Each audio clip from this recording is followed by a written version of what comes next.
আসসালামু আলাইকুম বন্ধুরা, সবাই কেমন আছেন? আশা করি সবাই ভালো আছেন। আজকে আলহামদুলিল্লাহ এত পরিমাণে খুশি লাগছে যে আমি বলার বাইরে। কারণ কি জানেন, ইসরায়েলের অবস্থা এত নাস্তানাবুদ, দেখলেই মনে শান্তি হয়, দেখলেই মনে শান্তি হয়। কিন্তু ইরানের অবস্থা একটু খারাপ। তারা অনেক কষ্ট সহ্য করতেছে। কারণ কি, তাদের পাশে কেউই নাই বর্তমানে, তাদের পাশে কেউই নাই, তারা একাই সবকিছু করতেছে। আল্লাহ তাদের সহায়তা করতেছে।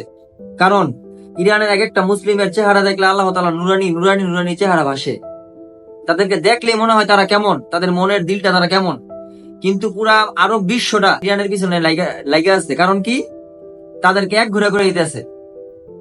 এটা কেন হইতাছে এটা আমরা বুঝতে পারতেছি না।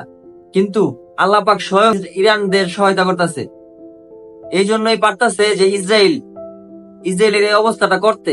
ইসরায়েলকে দেখলে এখন মনে হয় না যে এটা ইসরায়েল না গাজা। দেখলে পুরোপুরি সরাসরি বলবেন এটা গাজা, এটা গাজার চিত্র। কিন্তু না, এটা আসলে ইসরায়েল। সবাই দোয়া করবেন আল্লাহ পাকের কাছে, আল্লাহ তুমি ইরানরে পর্যাপ্ত পরিমাণে সহায়তা করো। ইরানের পাশে যাতে পুরা মুসলিম বিশ্ব আইসা দাঁড়াইতে পারে, আর একজোট হইয়া ইহুদিদের বিরুদ্ধে লড়াই করতে পারে। কারণ আল্লাহ কোনোদিনও মুসলিমদের কাছে মুসলিমরা কখনো ইহুদিদের কাছে মাথা নত করে নাই। ইনশাআল্লাহ কিয়ামতের আগ পর্যন্ত এক একটা মুসলিম ইহুদিদের কাছে মাথা নত করবে না।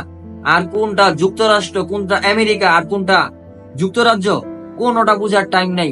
সবকিছু বুঝার টাইম একটাই, যে আল্লাহ পাক সব মুসলিমদের উপরে আছে, ইরানদের উপরে আছে, ইরানদের উপর আল্লাহ পাকের রহমত আছে, এমনকি থাকবো ইনশাআল্লাহ। যদি কিয়ামত পর্যন্ত যুদ্ধ চলে, তাও মুসলিমরা কখনো ইহুদিদের কাছে মাথা নত করবে না। সবাই দোয়া করবেন, সবাই ভালো থাকবেন, সুস্থ থাকবেন। আল্লাহ হাফেজ, আসসালামু আলাইকুম।